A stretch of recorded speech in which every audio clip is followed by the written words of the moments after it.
मैं तो बहुत ही ज़्यादा सोचती हूँ इंसान के बारे में कि क्या इंसान है। अरे क्यों भगवान ने इस इंसान को बनाया जो सिर्फ अपने लिए जीता है, जो सिर्फ अपने लिए जीता है। हम इंसानों से अच्छे तो जानवर हैं, पशु हैं, पक्षी हैं,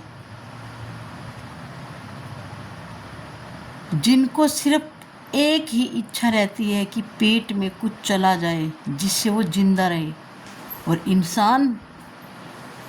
इंसान अपने पेट भरने के साथ साथ अपने लालच को भी भरना चाहता है और उस लालच में इंसानों को ही ख़त्म करता है, धोखा देता है, मारता है और क्या क्या ना जाने करता है।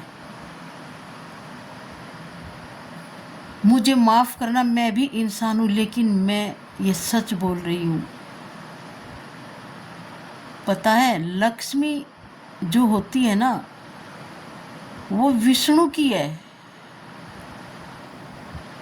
विष्णु जी संसार को चलाने के लिए लक्ष्मी को भेजते जरूर है लोगों के पास, इंसानों के पास, मगर इंसान लक्ष्मी को छू नहीं सकते। क्योंकि अगर लक्ष्मी इंसानों के पास ठहर जाएगी तो विष्णु भगवान के पास कौन रहेगा? क्योंकि ना तो लक्ष्मी विष्णु के बिना और ना विष्णु लक्ष्मी के बिना रह सकते हैं। तो आप सोचो, जो हमारे पास पैसे आते हैं वो हर वक्त इस हाथ से उस हाथ में, उस हाथ से इस हाथ में आते जाते रहते हैं।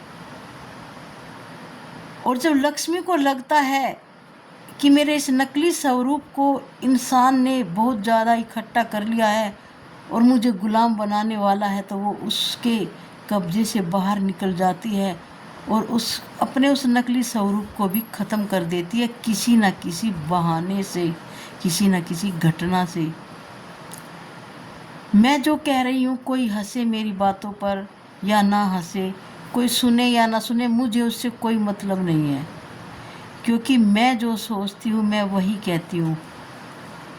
और इस इंटरनेट के ज़रिए, मोबाइल फ़ोन के ज़रिए कोई तो ऐसा होगा जो मेरे विचारों की तरह सोचता होगा।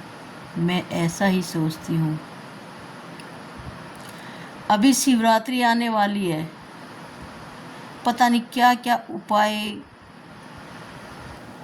अपने जीवन सुधार के लिए, पता नहीं क्या क्या बातें हमने सोच रखी है। ये करेंगे, वो करेंगे, वहाँ जाएंगे, यहाँ जाएंगे, ये लाएंगे, वो लाएंगे। अरे शिव भगवान का एक तरह से त्यौहार है, तो अगर अच्छे काम करोगे, जिनसे तुम जुड़े हो, अगर उनका इज्जत मान करोगे और जिनके पास समाज में तुम रहते हो, आस पड़ोस, उनको बिना मतलब कोई नुकसान ना पहुंचाओगे, तो ये इससे बड़ा धर्म का काम कोई नहीं होता है। और प्यासे को पानी और भूखे को रोटी खिला दोगे तो ये शिवरात्रि का सबसे बड़ा आपको इनाम मिलेगा। क्योंकि जिस गंगा जल को एक लोटे में लेने आप हरिद्वार जाते हो इतना पैसा खर्च करके, और अपने घर में रहकर किसी को एक बाल्टी पानी भी देने से इनकार कर देते हो, तो तुम्हें वहाँ जाने का कोई अधिकार नहीं है। माफ़ करना, फिर मैं आपसे माफ़ी मांगती हूँ। ये मेरे विचार हैं।